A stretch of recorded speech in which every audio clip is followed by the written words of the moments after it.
Nothing twice. Wisława Szymborska.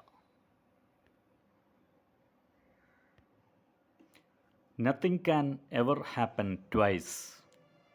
In consequence, the sorry fact is that we arrive here improvised and leave without the chance to practice. Even if there is no one dumber, if you are the planet's biggest dunce, you can't repeat the class in summer. This course is only offered once. No day copies yesterday. No two nights will teach what bliss is. In precisely the same way, with precisely the same kisses.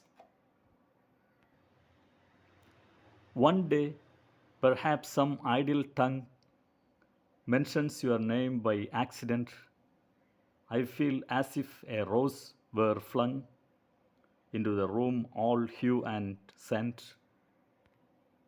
The next day, though you are here with me, I can't help looking at the clock. A rose, what could that be? Is it a flower or a rock?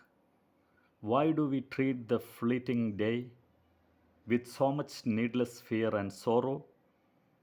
It's in its nature not to stay. Today is always gone tomorrow. With smiles and kisses, we prefer to seek accord beneath our star. Although we are different, we concur, just as two drops of water are. About the author, Maria Wisława Anna Szymborska, the renowned Polish poet and essayist, is known for her profound and thought-provoking works. She was born in Provence, Western Poland, on 2nd July 1923. Her poetry is celebrated for its intellectual depth, wit, and precision. Some of her most notable works include Calling Out to Yeti, Salt, No End of Sun, People on a Bridge, etc. She was awarded the Nobel Prize for Literature for her outstanding contributions to world literature in 1996.